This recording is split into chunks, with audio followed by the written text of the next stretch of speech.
Je disais donc bonsoir et bienvenue à tous. C'est pour moi un grand plaisir de nous recevoir dans ces lives. Est-ce que la connexion est bonne? Est-ce que vous m'entendez bien? J'ai doute fort. OK. Est-ce que c'est OK? Je suis en train de voir mon Wi-Fi qui bug deux fois. Ah, OK. Je crois que tout est connecté. Si jamais il y a des soucis, vous pouvez me faire signe sur WhatsApp ou sur Telegram et nous allons évoluer. Comme je le disais tantôt, bienvenue encore. C'est pour moi un grand plaisir de nous recevoir dans cette formation sur le cloud et big data pour l'analyse des données. Nous avions commencé déjà le lundi. Aujourd'hui, nous sommes au troisième jour. Aujourd'hui, nous allons parler, comme je le disais tantôt, de la gestion et du stockage et gestion des données dans les clouds. Personnellement, je crois que si vous êtes arrivé à ce troisième jour, c'est que vous avez déjà acquis vraiment une base, une vraie base professionnelle. Pour ceux qui n'étaient pas là, le premier jour, nous avons parlé du cloud. Nous avons essayé de comprendre c'était quoi les clouds. Et puis le deuxième jour, nous avions introduit les big data et son architecture. Et alors aujourd'hui, on va répondre à une question fondamentale. Où vivent les données que nous voulons analyser sur les clouds et comment arrivent-elles là et comment le préparer pour pouvoir les analyser. OK? Et personnellement, je crois qu'aujourd'hui, c'est un jour très important parce que, soyons vraiment clairs, 80% du travail réel d'un data analyst concerne les données avant même l'analyse. Parce que les données mal stockées, donc on aura des analyses lentes, les données mal organisées, on aura des résultats qui sont faux. Les données qui sont mal préparées, on prendra des décisions qui sont dangereuses. Et c'est pourquoi les jours 4 vous apprend à éviter toutes ces erreurs que je viens de citer là. Alors, qu'est-ce que nous allons apprendre aujourd'hui? Euh, à la fin de la session de ce soir, vous allez au fait savoir où et comment stocker les données dans les clouds. Vous saurez pourquoi les data lakes est la première pierre angulaire du big data. Déjà, le deuxième jour, nous avions parlé du data lake. On va entrer en profondeur euh, de cela ce soir. Aussi, vous saurez quand utiliser un data warehouse cloud et comment les données y arrivent, soit par batch ou streaming. Et enfin, nous allons finir par apprendre comment garantir que les données sont propres et fiables. Et donc, personnellement, je crois que vous commencez déjà à penser comme un data analyst qui est mature, pas comme quelqu'un qui fait juste du SQL. Ce soir, nous avons 5 points à aborder. Le point numéro un, c'est le stockage des données. Dans le stockage des données, nous parlerons tout ce qui est object storage, nous parlerons des données structurées et non structurées, différents formats de données. Après ça, nous parlerons du data lake. On va définir ensemble qu'est-ce que le data lake et même son organisation, raw, clean ou curated. Aussi, nous parlerons de l'ingestion de données. Qu'est-ce qu'est exactement l'ingestion des données? Nous parlerons de termes déjà que vous connaissez comme les ETL, Extract, Transform et Load, et des ELT, Extract, Load et Transform. Et enfin, nous allons finir par la qualité et la préparation des données. Donc, comment nettoyer les données, faire la validation des données, la déduplication et bien d'autres. Et donc, ce que vous allez savoir aujourd'hui qu'un bon data analyst ne commence pas par analyser, il va commencer par respecter les données. OK? Si vous nous rejoignez encore pour la première fois, vous savez que nous sommes en train de suivre un programme que nous avons commencé depuis le début de l'année et cette formation est la dernière formation. Si vous avez raté une de nos formations que vous voyez listées là, tout a été mis sur YouTube. Il faut juste aller sur YouTube et taper Oscar Accent. Si vous venez dans la section playlist, et vous allez retrouver toutes les formations là regroupées en soit en cours ou bien en playlist, et ça va vous aider à pouvoir évoluer. Comme vous le savez, cette formation est gratuite, mais si vous voulez avoir votre certificat, de cette formation, il faut juste effectuer votre paiement de 27 dollars. Vous pouvez regarder en description de cette vidéo. Il y a les liens pour pouvoir opter à la certification ou si vous voulez vraiment être engagé, vous voulez vous engager à devenir data analyst, vous pouvez opter pour l'option à 150 ou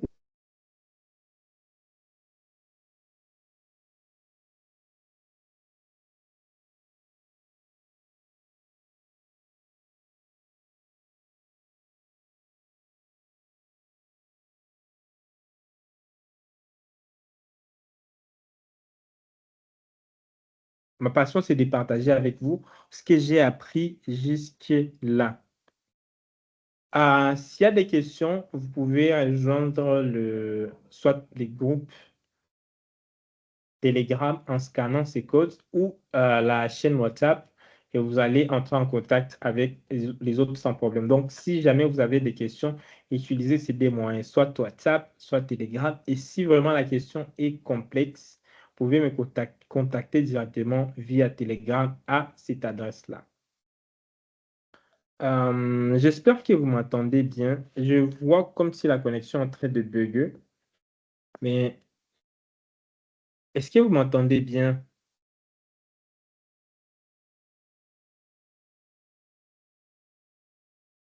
OK, je vois, c'est certains, c'est 5 sur 5, les autres, ça bug. Même chez moi, je voyais comme si ça buguait.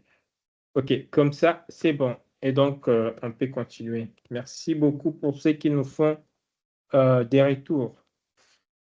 Alors, commençons avec les premiers points. J'ai dit ce soir, nous allons parler des 5 points. Stockage des données, data lake, data warehouse, cloud, ingestion des données, et qualité et préparation des données. Et sans pour autant tarder, commençons avec le premier point, stockage dans les clouds. Mais avant vraiment d'aller en détail sur le stockage dans les clouds, nous allons parler d'un élément très important qu'on appelle les object storage, ou bien la base même hein, du data lake. Qu'est-ce qui est l'object storage? En fait, c'est un type de stockage cloud où les données sont stockées sous forme d'objets et chaque objet contient soit des fichiers et des métadatas. Il n'y a pas de hiérarchie complexe des dossiers, donc tout est mélangé ensemble. C'est la fondation même naturelle du data lake. OK? Et là, nous avons plusieurs exemples d'Object Storage Cloud en fonction de la plateforme que vous utilisez. Par exemple, pour Amazon Web Service, l'Object Storage, c'est les S3. Pour Azure, les Object Storage, c'est les Azure Data Lake, Storage Génération 2. Et pour les Google Cloud Platform, les Object Storage, c'est les Cloud Storage. OK? Et pourquoi, au fait, l'object storage est parfait pour la data? Parce que c'est très scalable. On peut y enregistrer beaucoup de données. C'est peu coûteux et compatible avec le big data. Donc, si on veut faire, par exemple, du Spark, du SQL ou bien du Business Intelligence, on va venir stocker nos données ici. Et c'est idéal pour les données brutes. Ici, dans les Object Storage, on peut y stocker des fichiers CSV, des applications, des logs applicatifs JSON. On peut y stocker des exports des systèmes métiers. Donc, plusieurs choses peuvent être stockées dans ces premiers éléments. C'est ce qui va stocker les données sous forme d'objets. Et vous devez savoir que les data analysts n'administrent pas cet espace de stockage, mais ils l'exploitent juste intelligemment.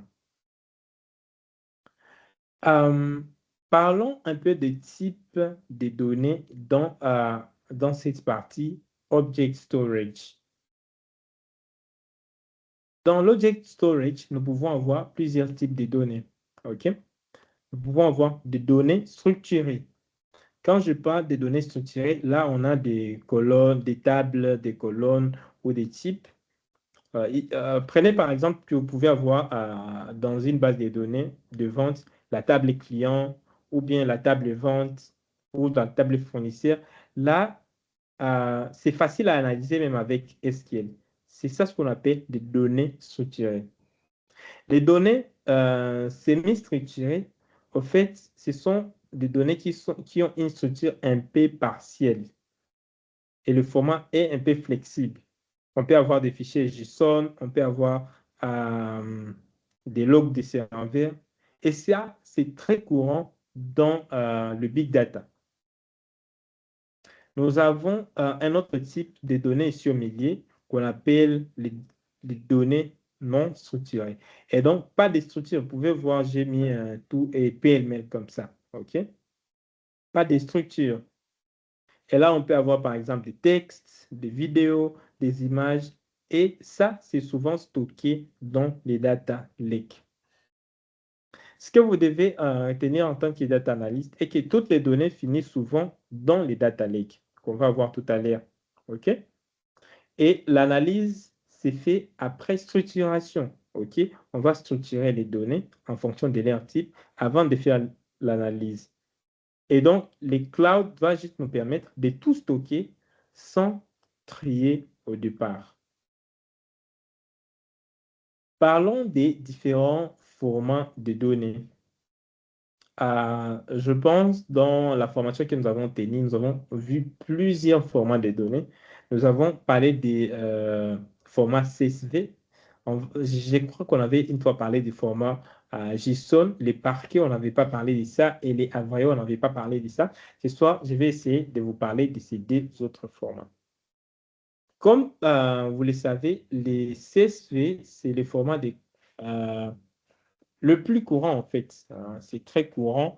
Ça nous permet de stocker tout ce qui est des tests, c'est lisible et simple. On peut les charger soit sur Excel, sur Power BI, sur SQL. C'est facile d'analyser. Sauf que ce format a des limites et que c'est lourd, c'est lent et c'est pas optimisé pour le big data. Mais quand même, les gens l'utilisent pour des échanges simples, des petits volumes de données et dépannage. On a un autre format, JSON, qui stocke des données semi-structurées. Comparativement au format CSV, c'est flexible et très utilisé pour des logs et des API. Ça limite, et souvent, au fait, le programmeur utilise aussi des formats JSON. Sa limite est que c'est très verbeux et a des performances au fait moyennes. Ça peut aussi nous aider à faire des échanges simples de petits volumes de données et aussi dépannage quand il ne s'agit pas de big data. Alors, nous avons les troisième formats qu'on appelle les formats parquet. Je ne sais pas si vous avez une fois entendu parler de format parquet. Au fait, ces formats ont certaines caractéristiques et que, un, ici, c'est très compressé. C'est très performant. La lecture est trop rapide. C'est optimisé pour le big data, que ce soit Spark ou bien SQL. Et avec ça, on a vraiment une réduction de coûts quand on est en train de travailler dans le big data.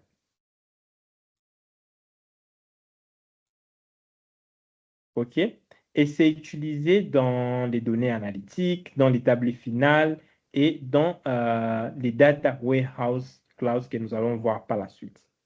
Et ce format est très recommandé pour l'analyse quand on fait l'analyse sur les clouds. OK? Et ça, ce format est très, très important. Je pense que quand on fera la pratique par rapport à tout ce qu'on a vu depuis le premier jour, vous verrez que les traitements de données sous format parquet est moins cher et même plus optimisé que les deux autres formats ici. On a un autre format qu'on appelle le format Avreo. ces formats je dirais, une forme plus ou moins binaire. OK? Ça prend le format binaire des 1 ou des 0. Et c'est très utilisé pour les streaming ou bien pour charger des données en temps réel. Et donc, si vous êtes vraiment disons, data engineer, les data engineers utilisent très souvent ces genres de formats, OK, pour tout ce qui est temps réel. Et voilà donc les 4 formats que vous devez savoir quand on veut travailler dans les clouds ou bien quand on veut faire les analyses du big data. Voilà les types de formats que vous allez rencontrer très souvent. Si j'essaie de comparer ces quelques formats, vous allez voir que les 2 premiers formats sont lisibles. Vous pouvez lire facilement les contenus de ces formats, les CSV et les JSON. Ce qui est différent par rapport à ces 2 autres formats, ces 2 nouveaux formats, les formats Parquet et les formats Avreo. La différence est que ces 2 formats, ces 2 derniers formats ont une performance élevée, contrairement à ces 2 autres formats. Quand il s'agit de parler de l'usage principal, les dés sont juste pour des échanges simples et d'enregistrement de fichiers, disons, dans le dépannage, alors que les dés, quand il s'agit de faire les big data, ces 2 formats, le Parquet et les Avreo, sont très utilisés. Quelques bonnes pratiques que vous devez savoir en tant que data analyst est que on va stocker tout dans les data lakes de façon brute, puis les transformer et puis faire l'optimisation par la suite. Et le format Parquet est très utilisé pour l'analyse et toujours organiser, soit par date ou par domaine métier, vos données dans l'object format. Ce que vous devez éviter, c'est de télécharger. Je pense qu'il y a quelqu'un qui a posé cette question la fois passée. Est-ce que lorsqu'on travaille dans les clouds, on peut télécharger les données et puis les analyser en ligne? Vraiment, ça, quand vous travaillez avec les big data ou vous travaillez dans les clouds, il ne faut pas télécharger localement des gros fichiers, ni même mélanger des données brutes et les données propres. Il faut toujours les séparer. Ce que vous devez retenir est que le stockage n'est pas un détail technique, c'est juste un choix stratégique qui va impacter directement la performance de l'analyse.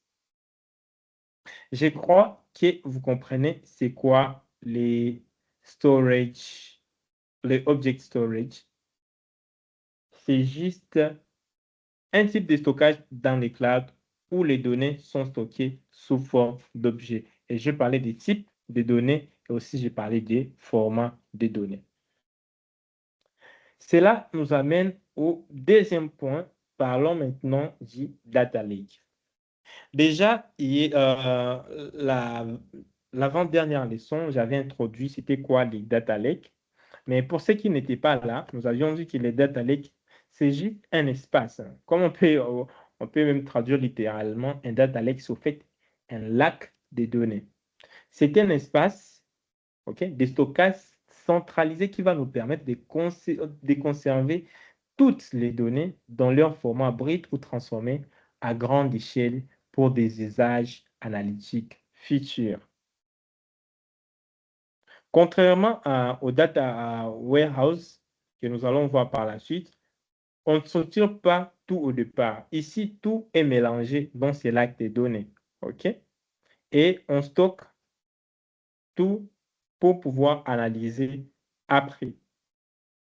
Et vous allez vous demander pourquoi les entreprises utilisent un data lake. Ils utilisent un data lake, au fait, les entreprises utilisent un data lake pour centraliser toutes les données, conserver l'historique complet, gérer des formats variés et aussi répondre à des besoins futurs qui sont peut-être encore inconnus. OK? Exemple, aujourd'hui, vous êtes en train de faire l'analyse des ventes Demain, on vous demande de faire l'analyse comportementale de vos clients. Et puis par la suite, comme l'IA est en train est en vogue, on vous demande de faire, de créer des modèles d'IA. Si vous avez déjà nettoyé vos données et puis vous avez juste une base de données nettoyée, vous ne saurez pas chaque fois revenir à la source principale de vos données. Mais le data lake sera là pour pouvoir vous aider à stocker toutes vos données. OK? Et c'est là de façon brute, sans avoir été encore être.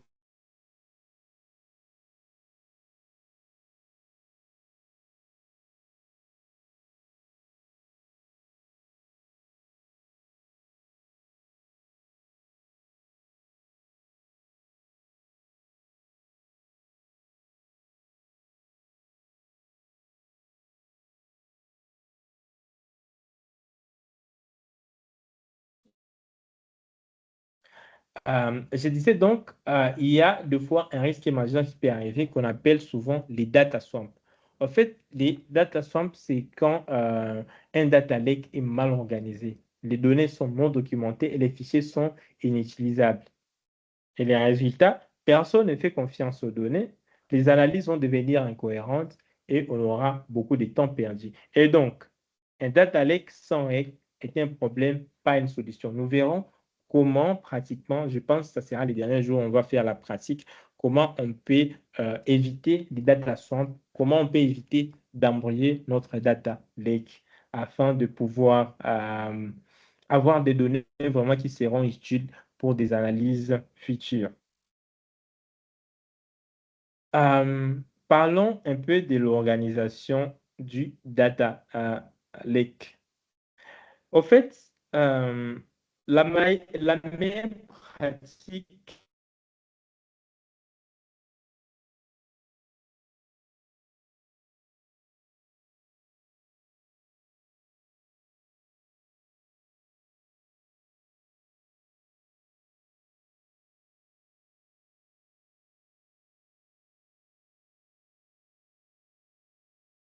Je disais donc, ceux qui ont commencé à suivre la formation sur les data engineering, cette image-là sera un peu familière chez vous. Les data lake est très souvent décomposé en trois zones. Nous avons la zone bronze ou bien raw, la zone silver ou bien clean, et nous avons la zone gold ou bien curated.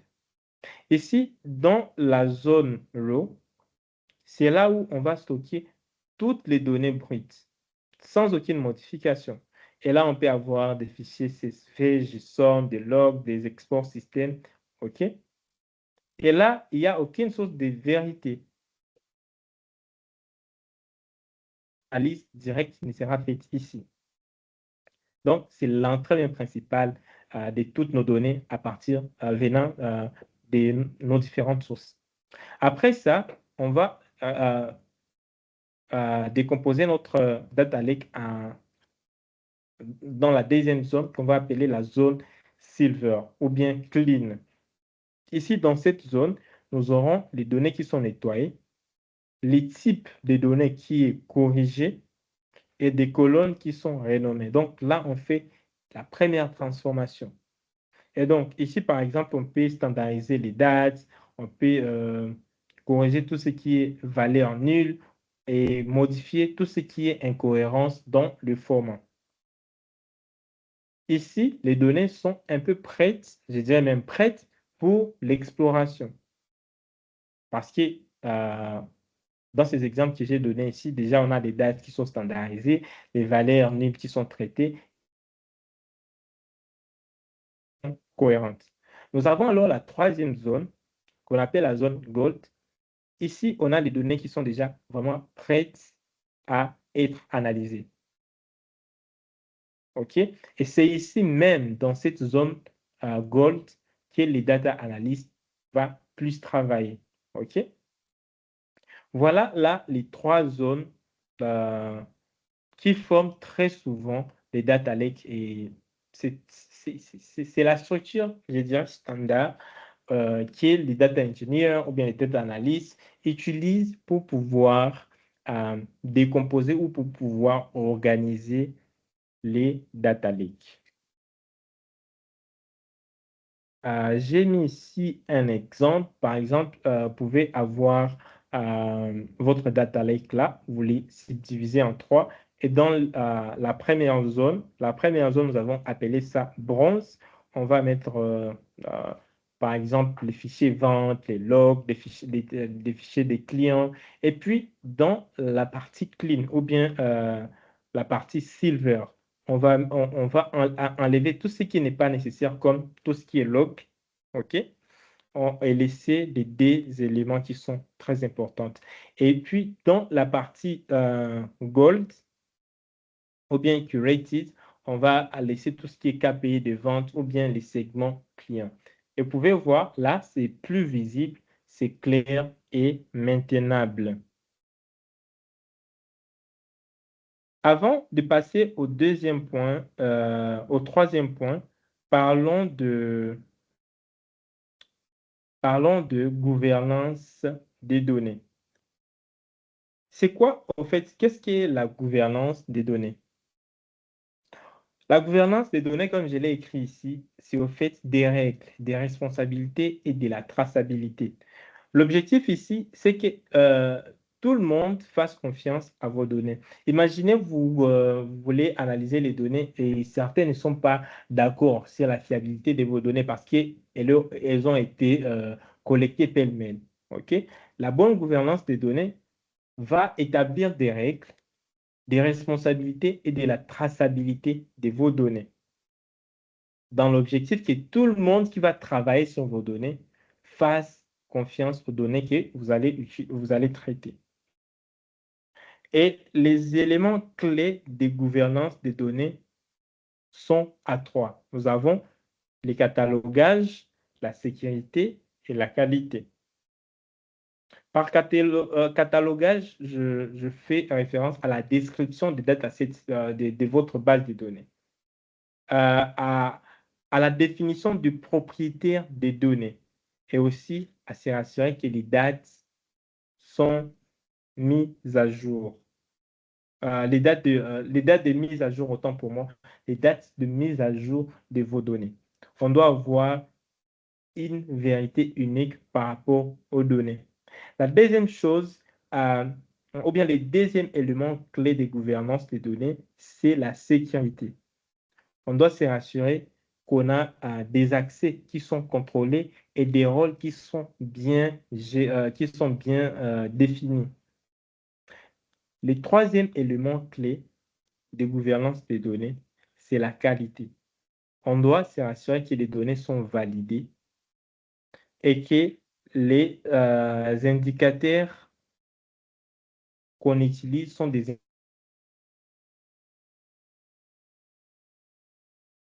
en tant que data analyst dans la gouvernance des données, c'est de documenter les datasets, signaler s'il y a des problèmes, respecter les zones et aussi ne jamais modifier les données brutes ou bien les raw comme on les appelle en anglais.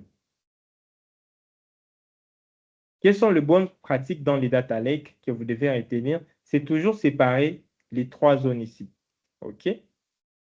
C'est toujours vraiment séparer les trois zones. Les raw, les clean et le curated.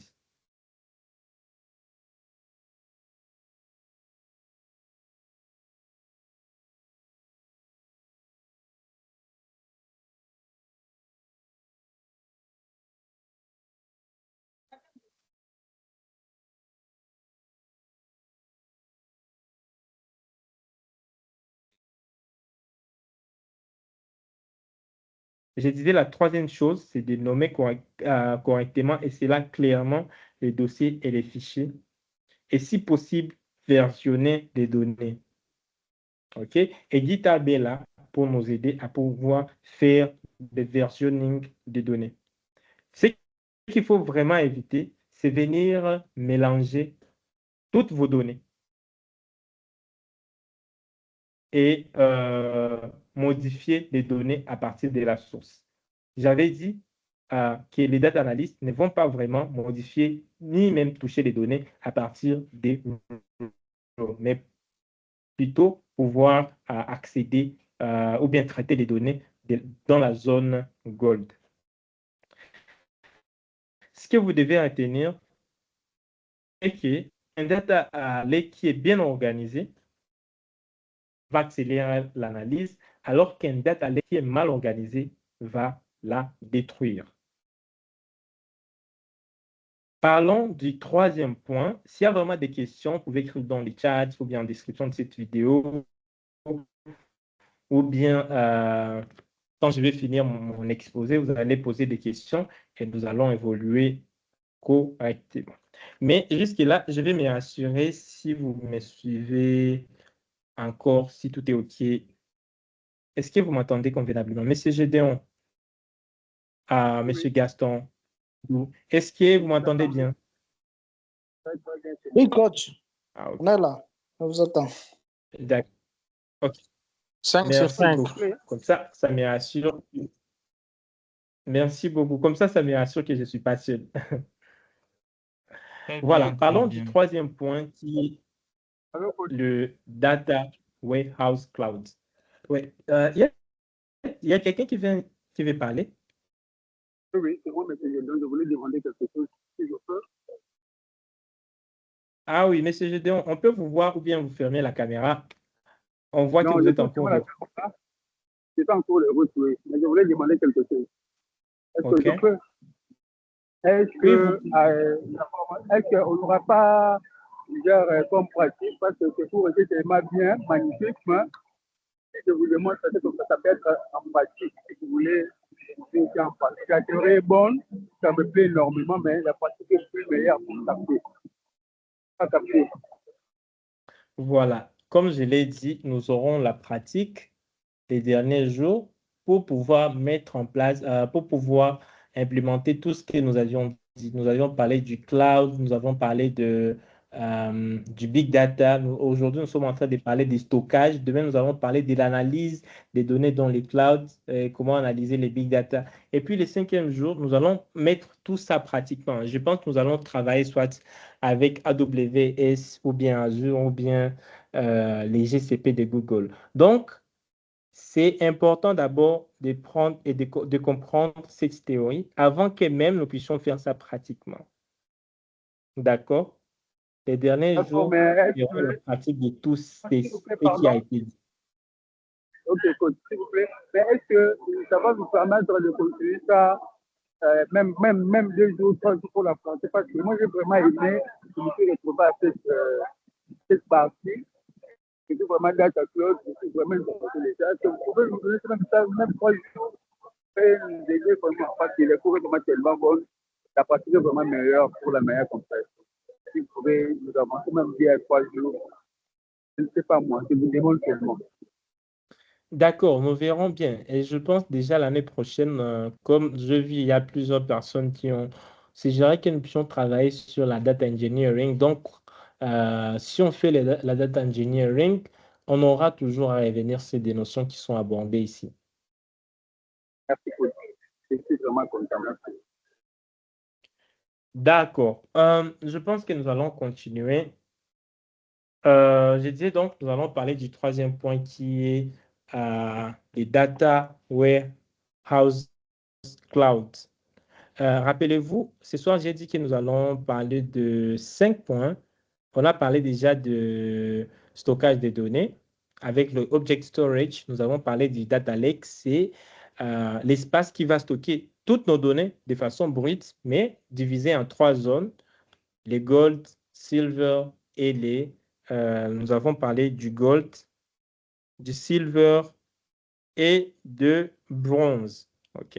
Alors, maintenant, parlons de Data Warehouse Cloud, le troisième point. Et puis, il nous restera 2 points et ça sera la fin pour ce soir. Le troisième point, c'est, voilà, c'est ici. Vous vous demandez peut-être qu'est-ce qu'un Data Warehouse Cloud? C'est quoi exactement? En fait, un Data Warehouse Cloud, comme je l'ai écrit ici, C'est une base de données analytiques qui est structurée et optimisée pour des requêtes SQL. OK? Et elle est conçue pour l'analyse, le reporting et la business intelligence.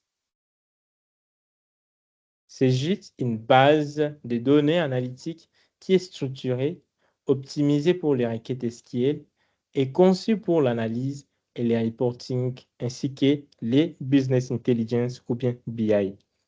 Et donc, contrairement au data lake que nous venons d'aborder là, les données ici sont modélées, les schémas sont définis à l'avance et les données sont propres et prêtes à l'analyse.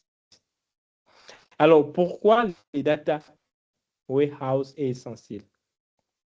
Avec les data warehouse, on aura des requêtes qui seront plus rapides, des données fiables et plus validées. On aura une source officielle de nos indicateurs clés de performance et on aura l'intégration parfaite avec des outils de business intelligence comme Power BI, Tableau, Looker ou d'autres. Par exemple, si une entreprise,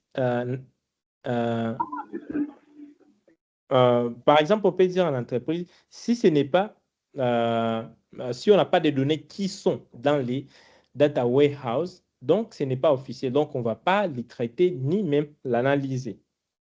Et donc, les data warehouse, c'est la partie qui va juste suivre, après avoir nettoyé nos données, c'est la partie qui va juste suivre les data lake.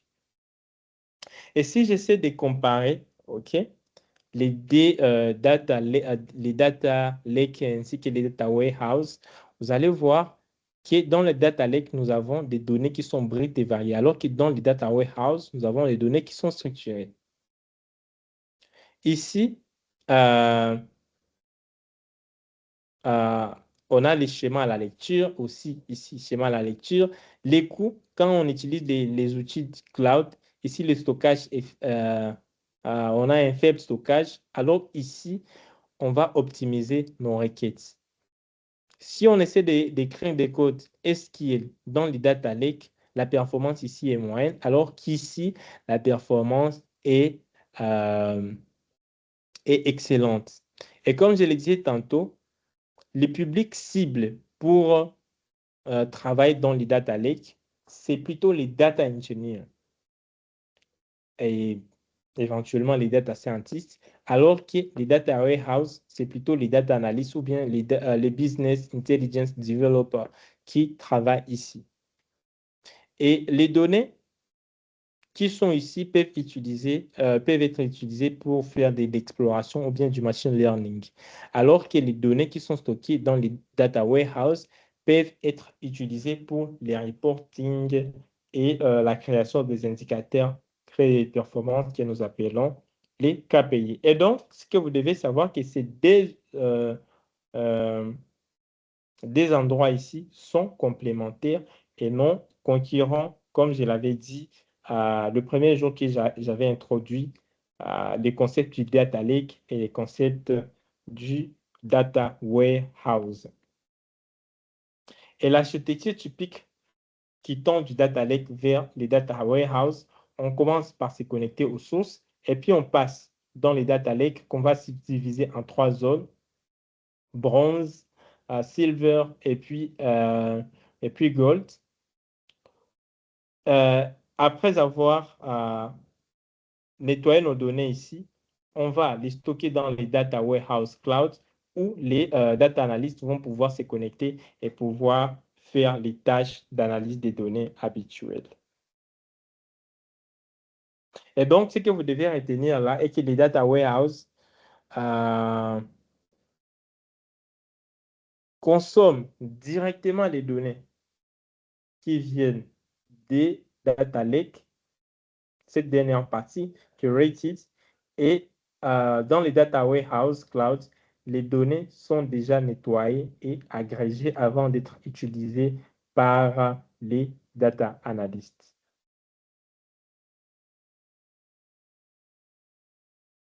Quels sont les concepts clés d'un data warehouse? Nous avons trois éléments que j'ai mis là. Nous avons le premier concept qui est la modélisation des données. Ça, je pense qu'on avait parlé quand on avait fait Power BI. Donc, on fait l'organisation des données ou bien la modélisation des données, tout ce qui est schéma en étoile, hein. Je ne sais pas si vous vous souvenez. Ça, tout ce qui est schéma en étoile viendra se faire dans les data warehouse. On va aussi avoir les concepts des tables de faits ou bien fact table et les concepts des dim table ou bien tables de dimensions. Ça, je pense que je ne vais pas y revenir. On avait longuement parlé de ça quand on avait abordé Power BI, même SQL.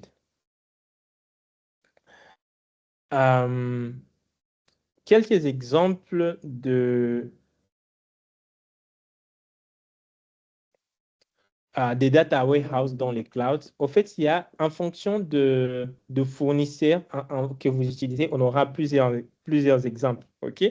Par exemple, si on est sur BigQuery de Google, on aura les serverless, nous aurons par exemple les SQL qui est ultra rapide, ou bien on peut utiliser le BigQuery qui est même très utilisé sur Google GCP.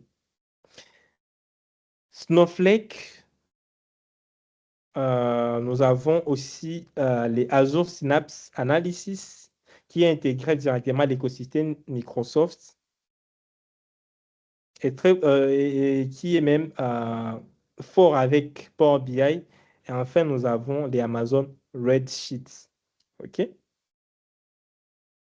Qui est intégré avec l'outil d'Amazon Amazon Web Service ou bien AWS et qui nous offre même de performances à grande échelle.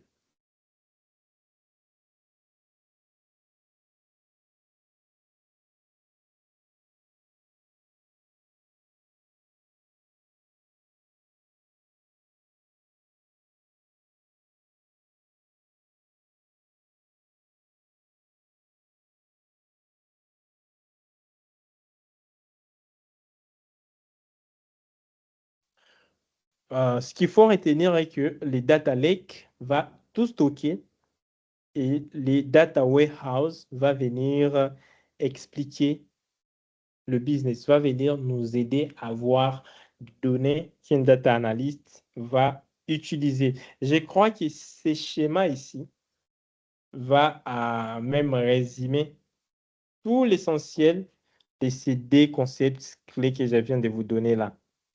OK? La source, c'est là où naissent toutes nos données. Et les données peuvent venir des transactions, des utilisateurs, des événements, des logs, des fichiers, des API. Nos données vont venir avant d'être analysées. Ici, par les data analysts avec du Power BI, faire des dashboards ou bien tableaux. Les données vont passer d'abord par les data lakes, qui est subdivisé en trois: brut, nettoyer et puis optimiser. C'est ce que j'ai dit, la zone raw, la zone clean et la zone curated, ou bien la zone euh, bronze, silver et puis gold. Une fois les données nettoyées ici, on va les faire passer dans les data warehouse clouds. Là, on va regrouper nos tables en table de faits, en table des dimensions et même faire le modèle en étoile.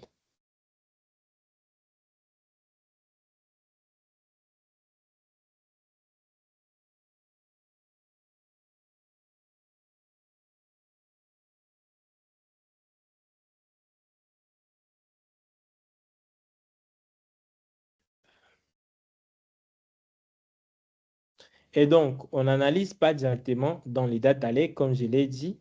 On n'analyse pas ici dans les data lakes, mais on analyse ici dans les data warehouse. Et donc, les data lakes va juste nourrir les data warehouse pour pouvoir nous aider à faire des analyses.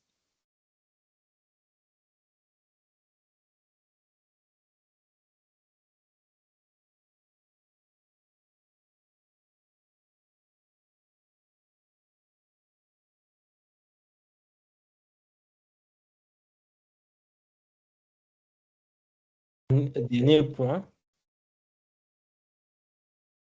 Je disais donc de passer à l'avant-dernier point qui est le point 4, l'ingestion des données. Et commençons par définir qu'est-ce qu'est l'ingestion des données.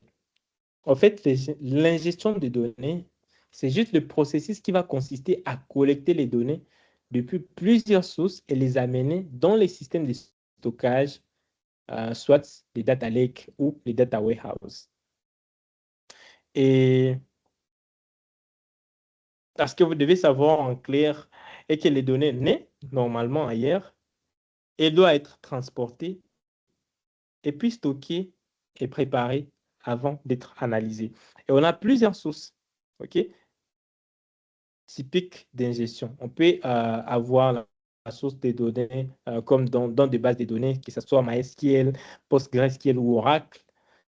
On peut avoir des sources comme des applications, des API, des fichiers CSV, JSON ou plusieurs autres types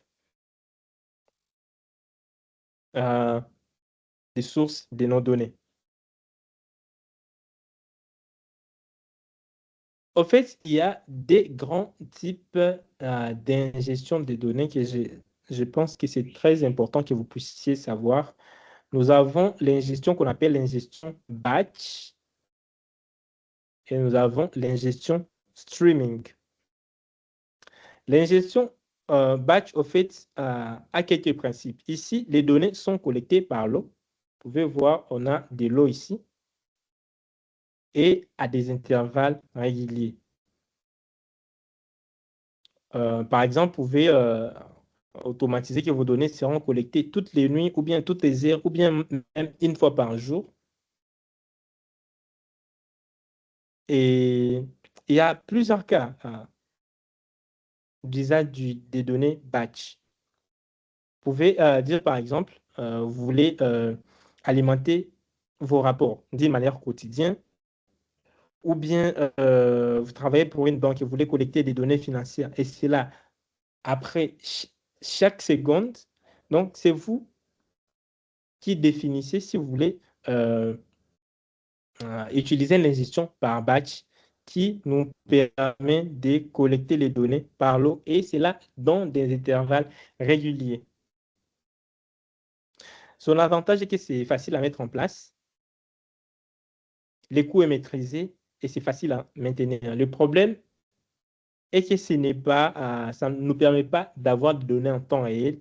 On peut avoir des décalages temporels en fonction de la fréquence qu'on a mis pour pouvoir collecter nos données.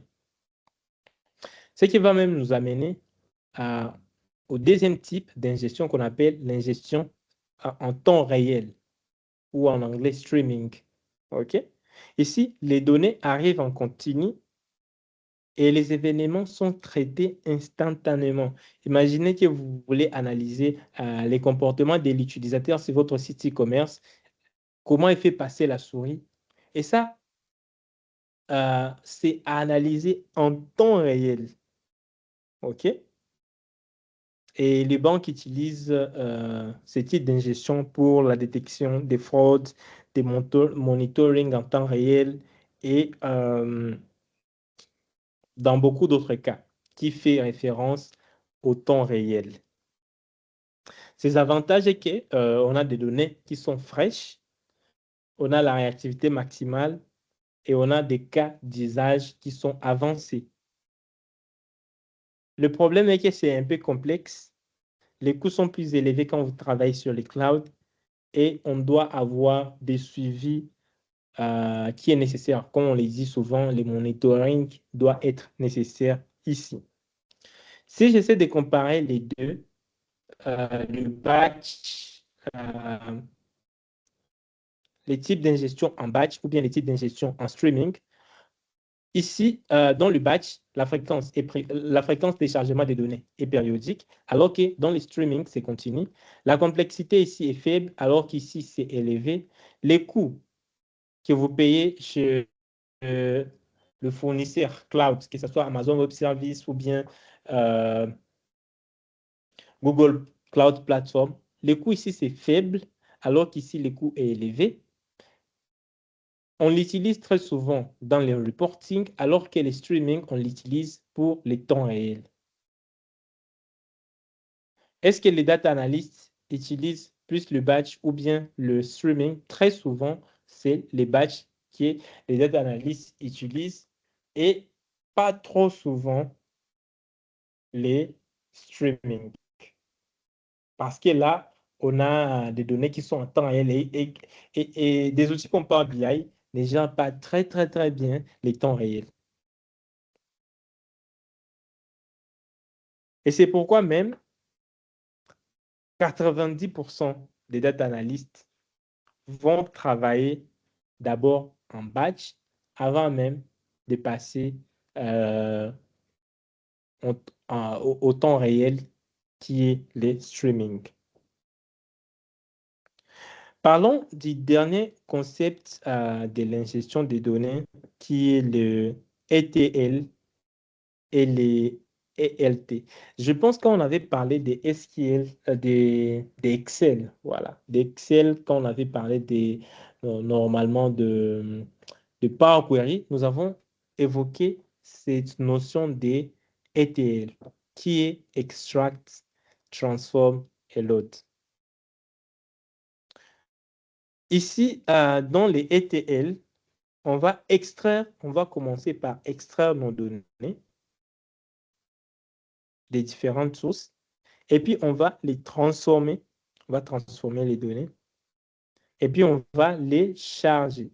Et c'est ce qu'on fait très souvent sur Power BI.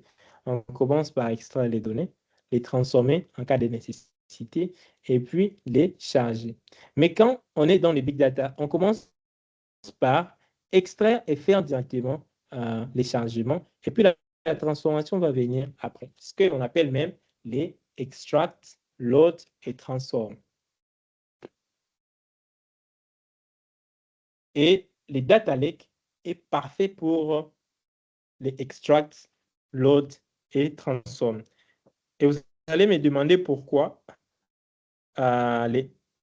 pourquoi on va vouloir utiliser ça. C'est la puissance, parce que c'est la puissance même du cloud. OK? Quand on travaille sur les clouds, on ne fait pas très souvent les extract, transform, load. On fait plutôt les extract, load et transform. Parce que les clouds vont nous donner cette puissance. Et aussi, pour des raisons de scalabilité et aussi raisons d'optimisation des coûts. Et aussi, on a la possibilité de faire des transformations qui sont flexibles. Et comme je l'ai écrit ici, le data lake est parfait pour ça. J'avais déjà parlé de l'architecture moderne de l'ingestion. Oui, j'ai dit, nous commençons toujours par la source. On fait l'ingestion soit par batch ou en streaming.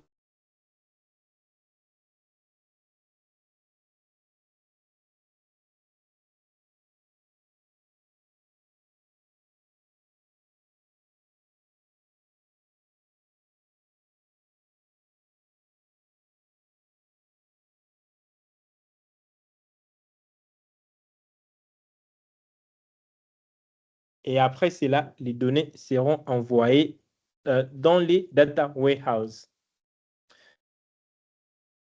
Et une chose très importante à savoir est qu'on ne perd jamais la donnée brute parce qu'elle peut être toujours utilisée pour d'autres finalités, soit d'intelligence artificielle, soit du machine learning, soit les data scientists vont vouloir utiliser ces données. Donc, bien que les données vont suivre un schéma bien précis, on ne va jamais vouloir perdre la donnée brute parce qu'on aura toujours besoin de ça à un certain moment.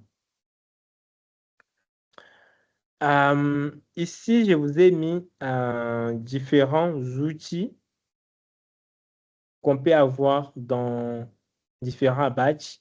comme dans les outils utilisés dans les gestions. On a par exemple Nephi, Talent, Spark, on a SQL Server. Dans les temps réels, on a des outils comme Kafka.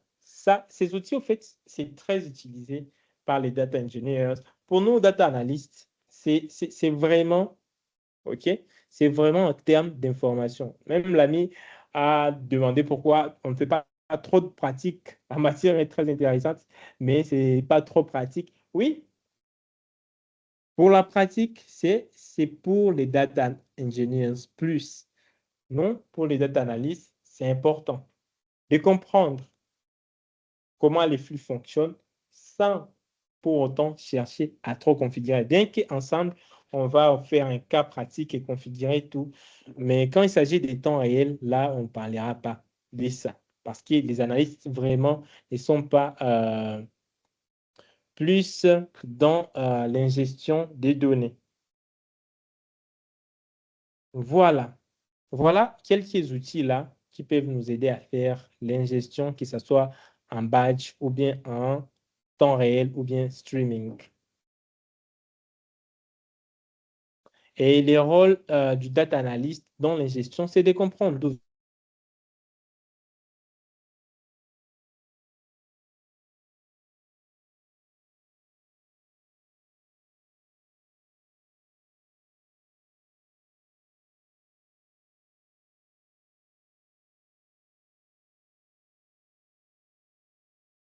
juste, juste savoir sans rentrer trop dans la technique.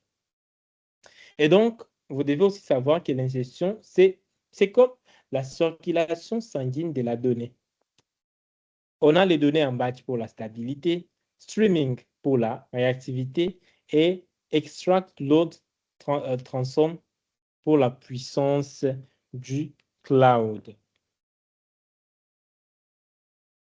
Les temps avancent, nous avons déjà dépassé 7 minutes. Dans les quelques minutes, parlons du dernier point avant que je ne prenne vos questions. Et Siana, parlons de qualité et préparation des données.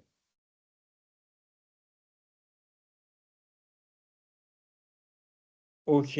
Je ne sais pas si vous connaissez les concepts garbage in, garbage out. Si vous rentrez des mauvaises données dans votre ordinateur, vous aurez des mauvais résultats. On ne peut pas s'attendre à analyser des mauvaises données et puis avoir des bons résultats. C'est même la règle d'or dans l'analyse des données. Si vous rentrez de mauvaises données dans vos modèles, vous aurez de mauvais résultats.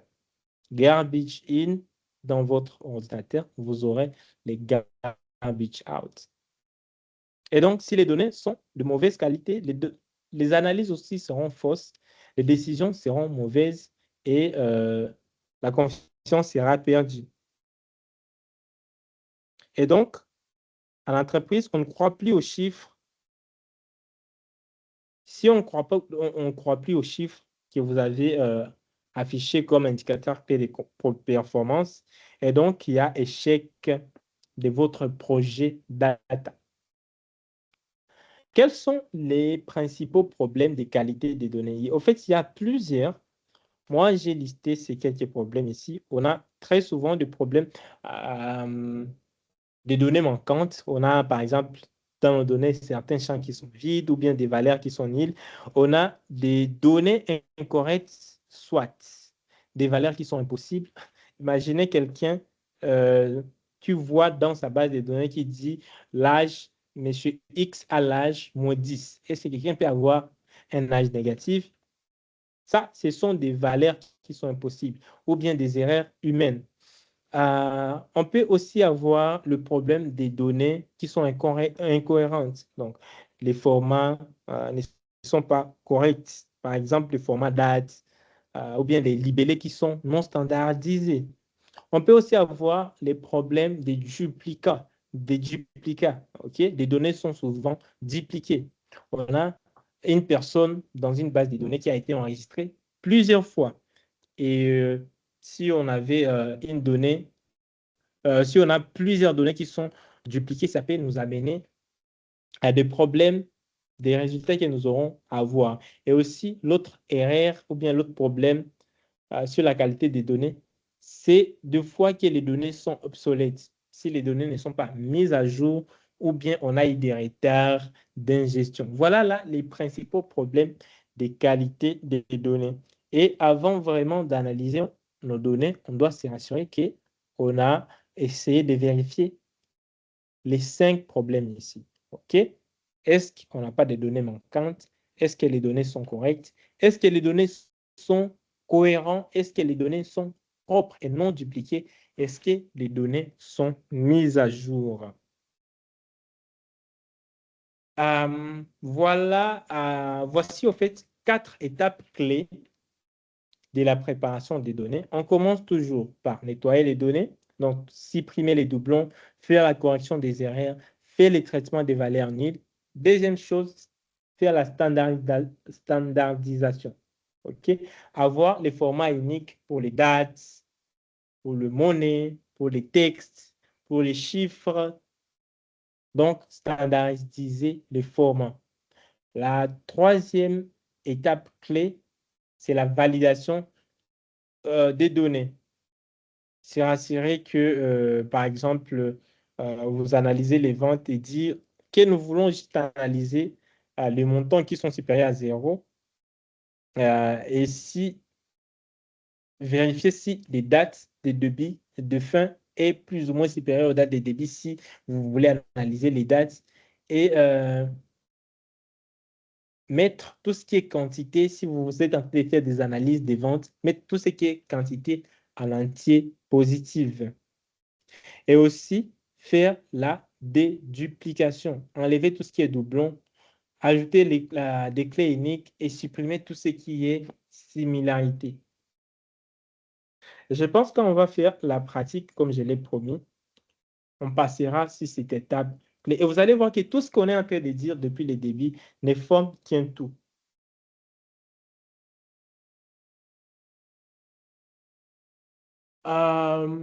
Quel est le rôle du data analyst dans la qualité des données?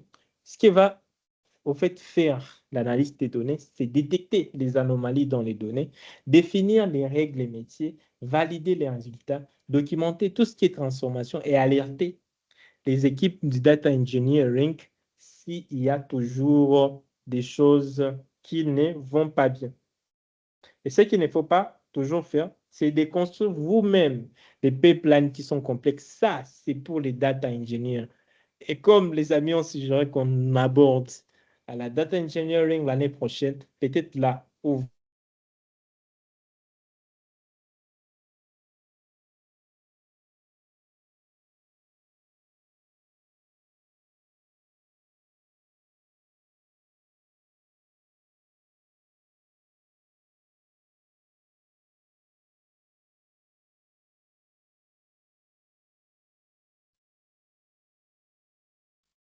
tout ce que je suis en train de vous donner, c'est pour que vous soyez vraiment des data analystes qui sont éclairés, qui comprennent comment vous pouvez collaborer soit avec les data engineers ou bien les data scientists sans pour être perdu dans les termes. Et quelles sont les bonnes pratiques pour vous en tant que data analyst? C'est toujours vérifier vos données avant de les analyser, documenter les règles et travailler avec le métier. Parce que les data analystes n'analysent pas juste les données, ils donnent des résultats que le business va utiliser pour pouvoir prendre des décisions qui sont éclairées. Et une autre bonne pratique, c'est vraiment ne pas faire confiance aveuglément, ni masquer les erreurs ou ignorer certaines choses parce que les décisions peuvent être mal prises si vous avez masqué certaines erreurs. Et donc, avec moi, vous allez voir et vous êtes en train de remarquer que la valeur de l'analyse dépend directement de la qualité de la donnée. Un data analyst sans exigence sur la qualité, c'est un data analyst qui est dangereux. Voilà, c'est la fin de ma présentation. J'ai essayé de... avec ChatGPT, ça j'ai fait avec ChatGPT, c'est cas pratique. J'ai demandé à ChatGPT de me générer un cas pratique. Il m'a généré ces cas. Je pense que ça nous permet même de mettre en lumière tout ce qu'on a dit ce soir. Imaginez que vous travaillez pour un site e-commerce qui vend des produits électroniques et l'entreprise souhaite analyser ses ventes pour, par exemple, suivre les performances produits, identifier les clients fidèles, détecter des anomalies dans le vente, préparer des dashboards pour le management. En tant que data analyst, qu'est-ce que vous allez faire avec vos équipes de data engineering? La première chose, c'est de vous connecter aux sources des données. Et là, on peut avoir plusieurs sources, par exemple l'application e-commerce de l'entreprise, les CRM, ou bien les plateformes de gestion client, comme HubSpot, euh, les sites web.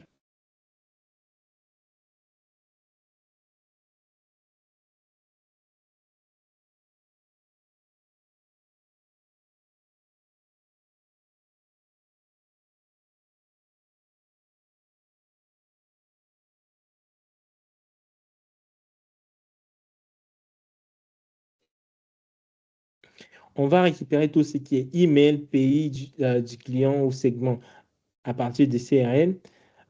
Sur les sites web, on va voir où est-ce qu'on a cliqué, quelles sont les pages qui ont été vues.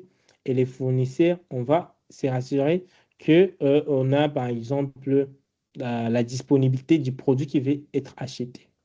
Là, c'est la première chose. On récupère les données, on se connecte aux sources. Et voilà, là, nous avons plusieurs sources. La deuxième chose, c'est faire alors l'ingestion des données. OK? On va faire l'ingestion des données, par exemple à partir des CRM. Chaque nuit, on récupère tout ce que les CRM ou bien HubSpot a généré et tout sera chargé dans les data lakes, la partie raw. Et s'il y a des données en temps réel, on va tout mettre dans les data lakes, la partie raw. Et comme toujours, comme ce que je vous ai dit toujours, il faut toujours conserver les données brutes pour les historiques et les traçabilités. Si jamais d'autres équipes veulent utiliser ces données, on va toujours conserver nos données brutes. Et là, ChatGPT m'a suggéré une organisation de mon data lake en raw, clean et curated. Ce qu'il faut mettre dans les raw, ce qu'il faut mettre dans les clean et ce que nous aurons vraiment analysé. Et puis, la quatrième étape sera de faire la préparation et la qualité des données. Donc, faire tout ce qui est nettoyage, faire la validation des données, standardiser les données et enlever tout ce qui est duplication. Par la suite, on va faire la transformation pour pouvoir analyser.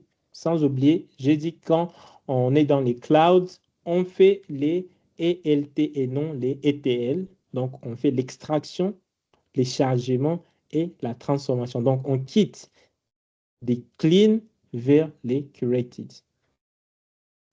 Et puis, nous allons faire les chargements dans les data warehouse. Par la suite, on va alors analyser. Donc, tout ce qui est KPI, trouver les top 5 produits par vente, quel est le chiffre d'affaires par pays. Donc, tout ce qu'un data analyst fait toujours. Donc, en utilisant des outils comme SQL, Power BI ou bien Tableau pour pouvoir faire des analyses typiques. Et enfin, les points que vous devez retenir en tant que data analyst, c'est de comprendre en fait les flux complets de la donnée que vous savez déjà, identifier les zones du data lake, vous savez déjà ces 3 zones, garantir la qualité et la fiabilité des données, transformer les données sans perdre l'historique et enfin construire des tables faciles à explorer pour l'analyse. Voilà, nous sommes à la fin de la présentation de ce soir. Je sais que ça a été un peu théorique. Je ne sais pas s'il y a des questions ou des préoccupations par rapport à ce que j'ai dit. Tout ce que j'ai dit peut être résumé à ce slide qui est là. OK? On commence par se connecter à nos données. On fait l'ingestion soit en batch ou en streaming. On amène nos données dans les data lake qui est divisé en 3 zones. Raw, in, et puis, on va faire des requêtes SQL pour pouvoir amener nos données dans les data warehouse pour pouvoir les mettre à la disposition d'une data analyst. Et j'avais dit, cette partie ici dans la data lake, c'est plus les data engineers qui utilisent ça. Et nous, les analystes, nous allons nous focaliser sur les données qui sont déjà au niveau des data warehouse.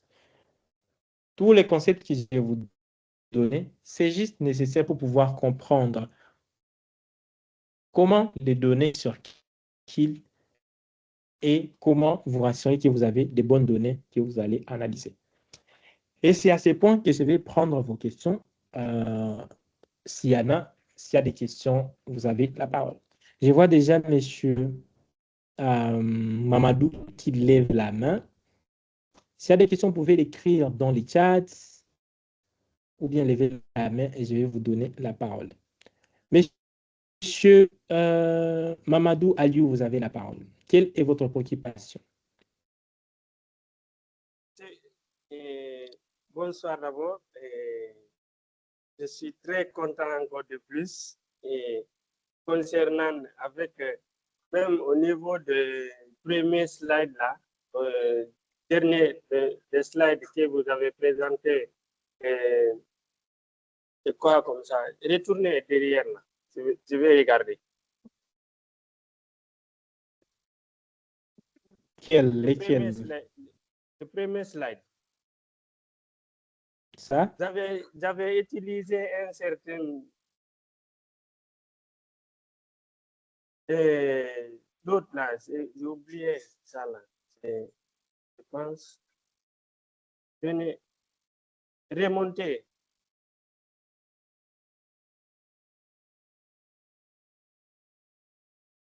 Là où c'est écrit les data là, les data au niveau des applications comme là où les codages comme ça. Je pense ici là. Il y a les Microsoft là-bas même. Alors, c'est quoi la préoccupation? C'est que je voulais vous dire que certainement ajouter le mot de plus comme ça. Là où c'est écrit CRM comme ça. Ok, les CRM. C'était dans les cas pratiques que ChatGPT a généré, ça ici? Là où c'est écrit CRM, vous savez, voilà, ici? ça, ici, là. Oui, ici. C'est quoi la question? C'est que ma question est de savoir, avec le CRM, c'est possible encore de les relier comme ça pour pouvoir analyser. Odoo comme ça et autres CRM comme Dolibar, ainsi de suite. Oui, absolument. C'est ce que j'ai dit ici. Nous avons pris un cas pratique pour un site de e-commerce. Ces sites utilisent un CRM. Ici, ils n'ont pas défini c'est quoi ces CRM. Un CRM, en fait, je pense que c'est une abréviation qui veut signifier, je pense, Custom Relationship Management. Ouais, quelque chose. Oui, j'utilise même, je suis développeur web encore de plus. J'utilise même ça. Voilà. En français, ça veut dire juste gestion de la relation. de la relation client ou bien Custom Relation Management. C'est au fait, normalement, c'est un outil qui nous permet de... c'est un logiciel qui va nous permettre de faire la gestion de la relation client. Et il existe plusieurs CRM, plusieurs. Je ne sais pas si sur Internet, je vais voir quelques CRM. Le dernier CRM là, c'est Odoo, je pense. Ah ouais. Il existe plusieurs CRM. OK? On a par exemple HubSpot, on a par exemple Odoo qui est la mis en train de dire. C'est juste des logiciels qui permettent de récupérer des informations des clients. OK? Et nous, pour l'analyse des données, on s'est dit qu'on peut par exemple avoir les données qui viennent directement d'une application de ces sites e-commerce ou bien des données qui viennent de ces logiciels qui récupèrent les informations du client ou bien du site web ou bien du fournisseur ou bien d'autres partenaires. OK? Donc, on peut avoir plusieurs sources. J'ai mis ça ici pour vouloir juste signifier qu'on peut avoir des données qui vont prévenir des plusieurs sources. Alors, c'était quoi la question? C'était ça seulement la question concernant les CRM là. Parce que moi-même, c'est un peu difficile. Et Alain, là, quand on regarde, moi, c'est que quand on regarde avec les gens, quand on crée des sites web ou bien quand on trouve des CRM, quand on crée des bases de données avec ça, et que ça se trouve que c'est seulement un peu seulement qu'ils nous font, qu'ils nous, qu'ils nous donnent, et c'est un peu difficile. C'est pour cela, moi, je vais me lancer dans le travail de ça, là, de data. Parce que là-bas, je sais, je suis un peu fort. Et je le ferai tout possible de suivre la formation encore pour l'année prochaine. Je vais payer même pour la certification. Je vais suivre totalement ça parce que c'est mon avantage. D'accord, monsieur. Je comprends. Vous voulez juste nous faire savoir que vous utilisez les CRM et c'est bon. Voilà. Y a-t-il une autre question? Y a-t-il une autre préoccupation pour ceux qui sont là ce soir? Monsieur Enoch, monsieur Eric, Emmanuel, Tonard, Sephora, Ouedrago. Désolé si je prononce votre nom mal. Y a-t-il une autre question, une autre préoccupation par rapport à ce que j'ai présenté? On a encore 2 minutes. J'ai dit les slides importants à retenir, c'est celle-ci. Comment les données marchent, le flux de données dans l'entreprise. On se connecte aux données. Et puis, les données vont dans les data lakes. Après, dans les data warehouse. Et après, là, maintenant, on peut analyser. C'est les slides le plus important. OK, s'il n'y a plus d'autres questions, on va mettre fin à ces lives. Mamadou, vous avez encore une autre question? Non, non, je voulais ajouter seulement pour la clarification au niveau des data analysts. Et c'est que quand on fait quelque chose en réalité, il faut toujours penser aux vulnérabilités. Parce que quand on regarde dernièrement ici, on voulait m'attaquer, on voulait sur Telegram, vous savez, chaque jour, Telegram, il y a des arnaqueurs.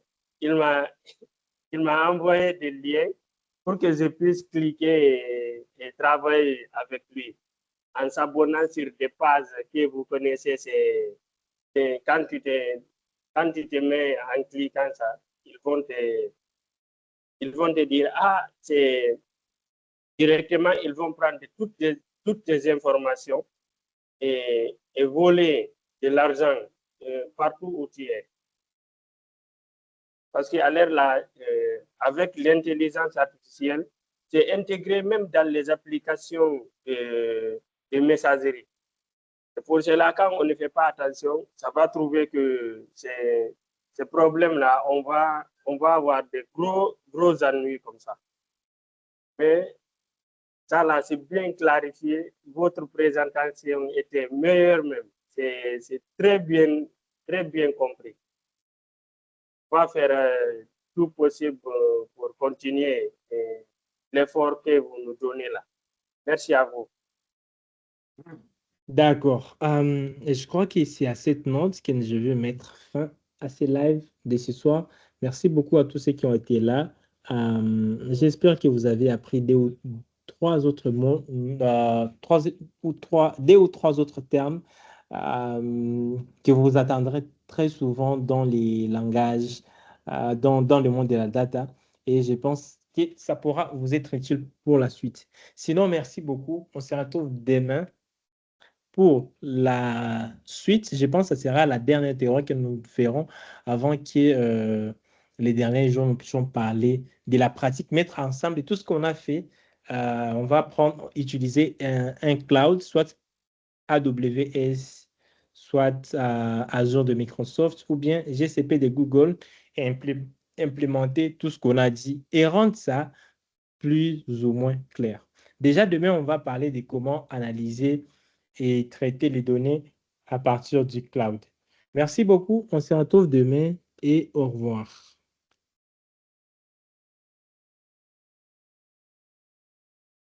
Merci beaucoup à tous et à toutes.